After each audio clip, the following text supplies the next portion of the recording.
And welcome to Spectrum TV News at 4. I am Francis Oyima Edet, coming to you live from here, the capital city of Akwa Ibom State. Let's take a look at the headlines. Federal government to strengthen bilateral relationship.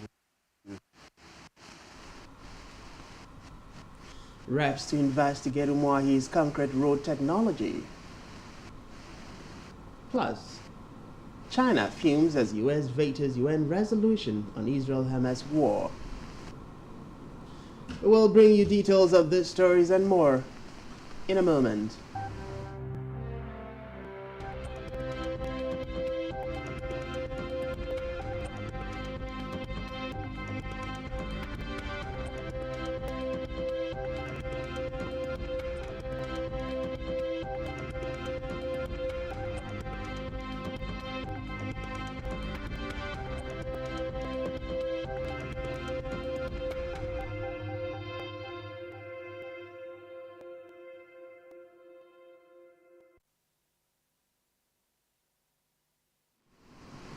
Many thanks for joining us. We begin the news this afternoon from the national scene, where the federal government has pledged to strengthen bilateral relationships with the European Union, EU.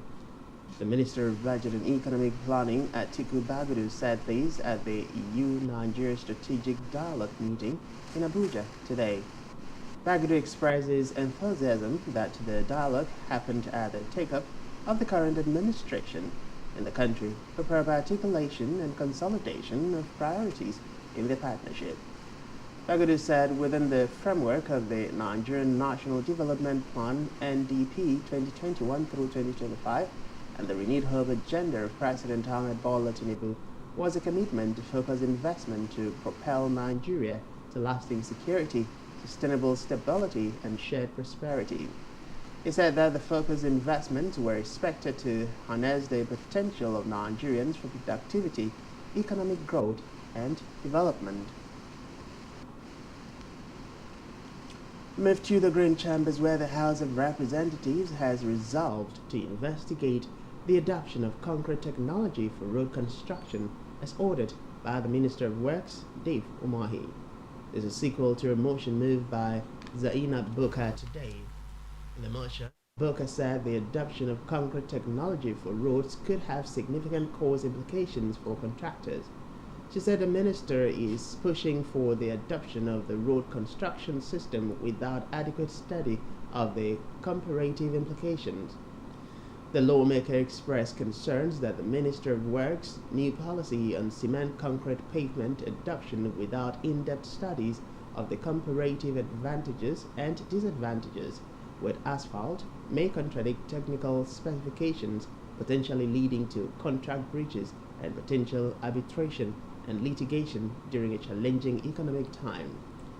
Consequently, the lower chamber mandated its Committee on Works, Environment, Finance and Judiciary to investigate the merits and demerits of using cement concrete for road construction and asphalt and report back within 3 weeks before the legislative action.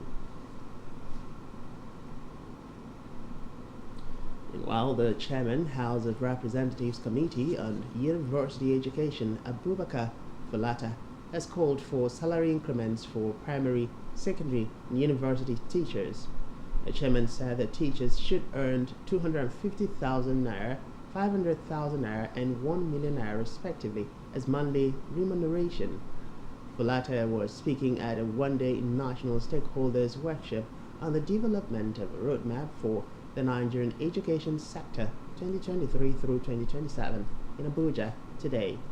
He stated that it is important for Nigerian teachers to be encouraged by paying them adequately to teach the children.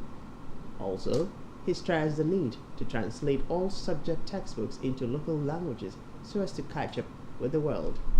According to him, efforts have been made by past administrations as regards the country's education, but that those efforts have not yielded the desired results.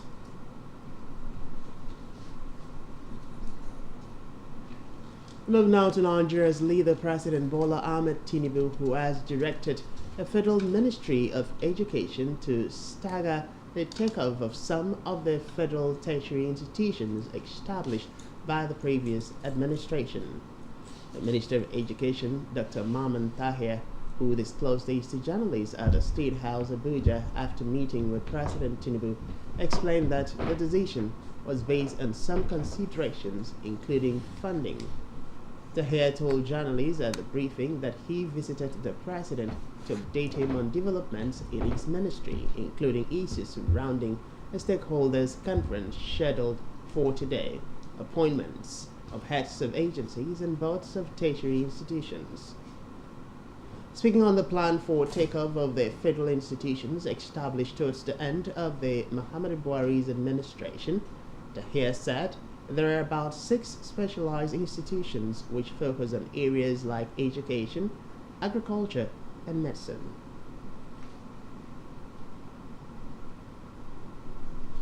Away from that, the Minister of Interior, Olubunmi Tunji-Ojo, has said that over 4,000 inmates held in custodial centers across the country were unable to pay 500 million naira in fines. The minister said he had met with some private organizations to raise the money. Tunji-Ojo assured that in the next 4 weeks the fines would be cleared and the inmates would be released. He noted that the decongestion of the custodial centers is not the sole responsibility of the ministry, adding that he had discussed with the Attorney General of the Federation, Lateef Fagbemi, senior advocate of Nigeria, to combat the issue of awaiting trial inmates. In the meantime, the Federal Capital Territory Administration, FCTA, has threatened to shut down illegal motor parks operating in the capital city, Abuja, over rising one-chance robbery in the city.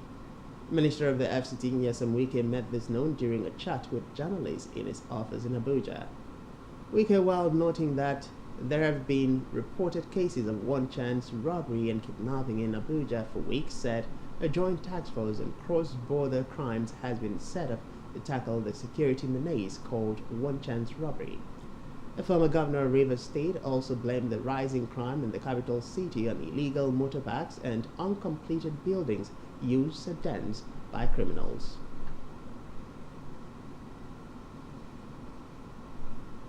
In a separate development, in the wake of the court orders given by election tribunals, the national chairman of the Inter-Party Advisory Council, IPAC, Yabaki Sani, has stated that Nigerians must hold the judicial system to account in the discharge of its responsibilities. Sani made this known during a live broadcast that the judiciary, which has jurisdiction over disputes in federal government and states, needs to stand up and show that it fully supports democracy. The APAC chair faulted the Electoral Act 2022, stating that the act has to be free from interference. He added that the nation would be put in confusion and an ambiguous direction if a straightforward law is not given to the electoral umpire. In another development, the Chairman, Economic and Financial Crimes Commission (EFCC), Olanipekun Olukayode, has said that Nigeria lost 2.9 trillion naira to contract and procurement scams between 2018 and 2020. Olukayode told the Senate shortly before he was cleared that a survey conducted on 50 individuals and corporate bodies revealed the loss. While promising a paradigm shift by his leadership in the fight against corruption, he canvassed a review of the criminal justice system. The chairman said a review of the system would not only reduce the time spent on investigations and trials of suspects, but save the country from spending in that direction.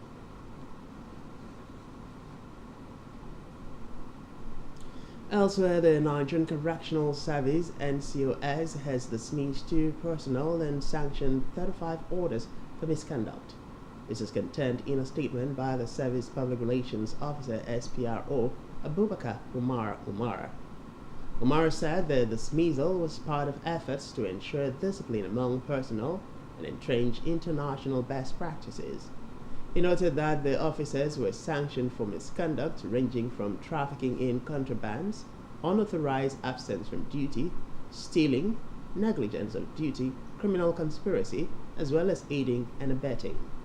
The SPRO added that the offenses constituted threats to security of correctional facilities and could jeopardize public safety and national security.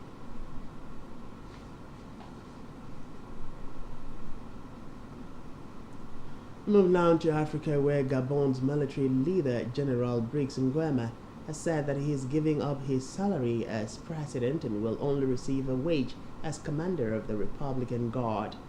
A junta spokesman, Ulrich Mafombi, said General Nguema took the decision because of his awareness of social emergencies and many expectations of the Gabonese people. Mafombi noted that, apart from renouncing his salary as president, Nguema also decided to reduce public spending by slashing the allowances for lawmakers, eliminating political funds, and cutting session allowances.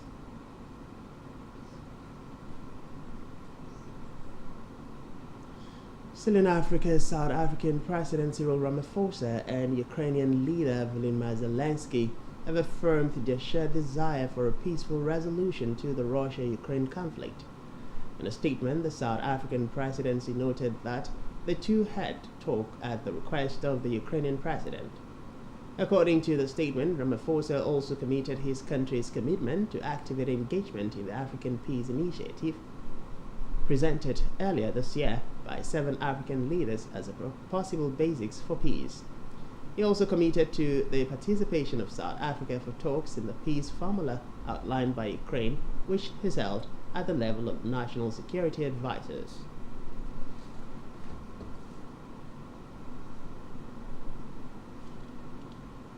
On the foreign scene, China said today it was deeply disappointed by the United States' decision to veto a UN Security Council resolution calling for a humanitarian pause in the Israel-Hamas conflict.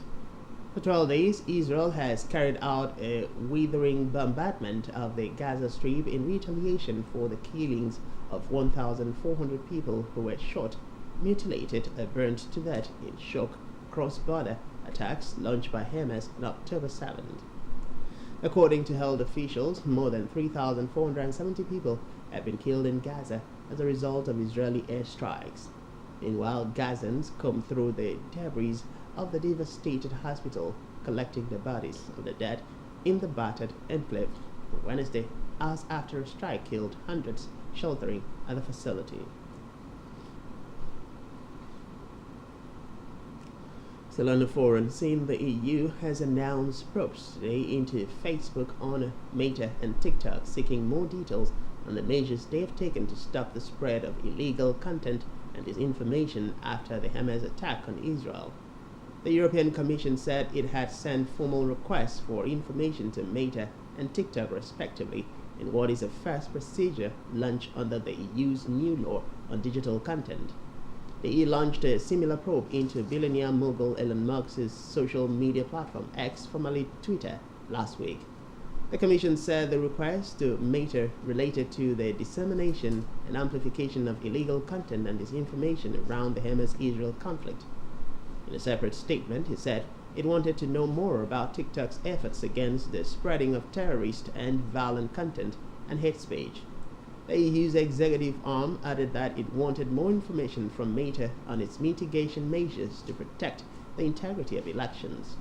Meanwhile, Meta and TikTok have until October 25 to respond, with a deadline of November 8 for less urgent aspects of the demand for information.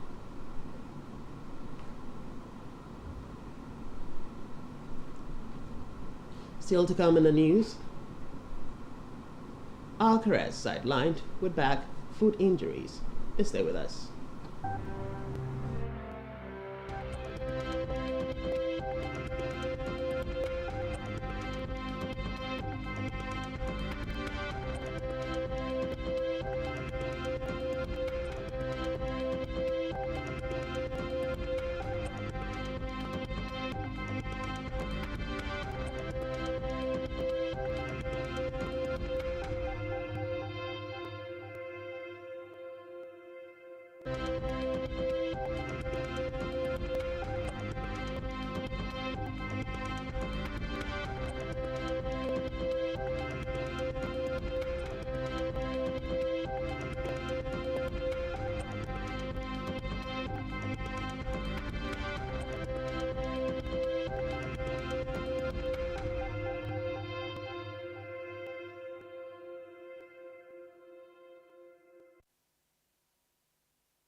the rest of our news stories.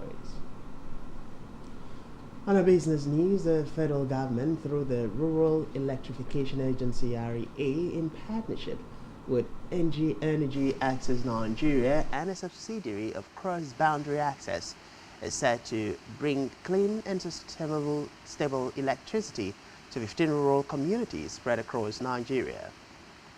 According to a press statement by REA, the public-private partnership agreement, which is a portfolio of mini-grids, will be constructed to connect hundreds of households and micro-businesses in underserved and unserved rural communities.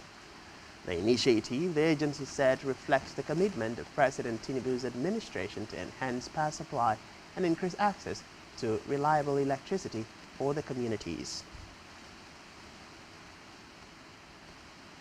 Still in business, data from Brent Industry has revealed that the global benchmark for crude witnessed a surge in price, trading at about $93 per barrel after hovering around $87 per barrel last week. The data also revealed that Nigeria's oil earnings increased by 273.8 billion naira in September. It was also observed that other crude oil grades in the international market witnessed similar hikes in their various costs. Meanwhile, oil marketers said the gains from the rise in crude production and its price hike are being eroded by the federal government's quiet reintroduction of subsidy on premium motor spirit, popularly called petrol.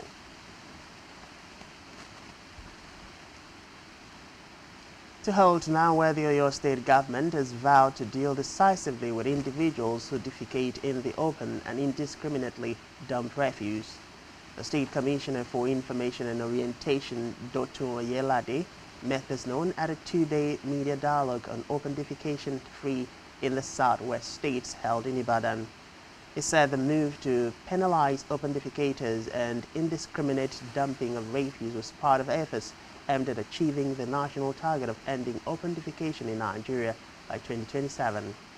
Oyelade, who said the government before 2027 would ensure much improvement in the social menaces and all other diseases plaguing the state, however, appealed to the residents to patronize government-approved waste consultants and stop the unhygienic practice of open defecation.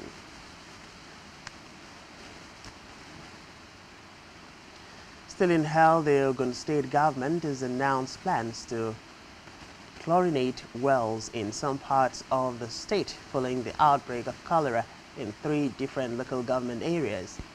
In a statement signed by the Special Advisor to the Governor, Dapo Abiodun, on Health, Dr. Tommy Coker, noted that the state government alerted the residents of the state to the outbreak of cholera in the local government. Speaking on the cases recorded, the State Commissioner for Health revealed that a total of 217 cases have been recorded in Ijebu North local government area, with additional cases surfacing in Abeokuta North and South local government area. Kuka, who made this known during a stakeholders meeting in Abeokuta, added that the key to eliminating cholera is adopting a multi-sectoral strategy. We move to sport now, where Wimbledon champion Carlos Alcaraz today said he will skip next week's ATP event in Basel after picking up back and foot injuries. World number 2 Alcaraz has played 72 matches on the ATP Tour this year, winning 6 titles, the most recent of which came at Wimbledon in July, where he defeated Novak Djokovic in a 5-set final. He lost in the semi-finals of the US Open, made the last 4 in Beijing before going out of the Shanghai Masters last week in the last 16. Meanwhile, Alcaraz is signed up to play at the Paris Masters from October 30th and has already qualified for the ATP Finals in Turin, which starts on November 12th. Still in sports, Brazil and Al Hilal forward Neymar will have surgery after rupturing his anterior cruciate ligament and meniscus in his left knee while on international duty. The 31-year-old was taken off on a stretcher in tears during the 2-0 defeat by Uruguay. He landed awkwardly after a challenge in the first half of the 2026 World Cup qualifier in Montevideo.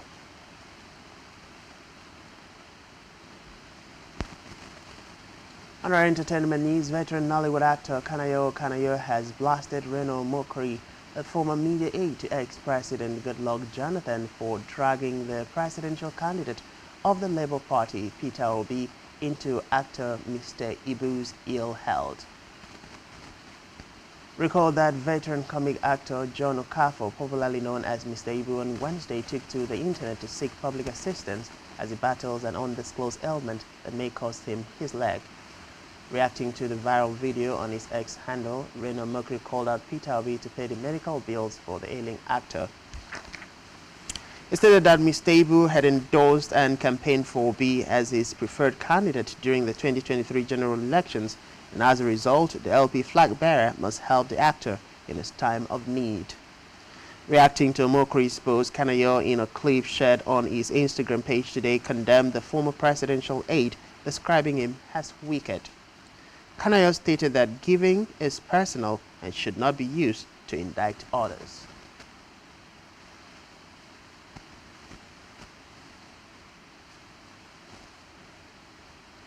And that's all we have for you this time. Do ensure to follow us on social media and subscribe to our YouTube channel, all of which you can find on our website, SpectrumTVLive.ng. You've been watching Spectrum TV News at 4. I am Francis Oyima, edit. Many thanks for being there, and do enjoy the rest of your day.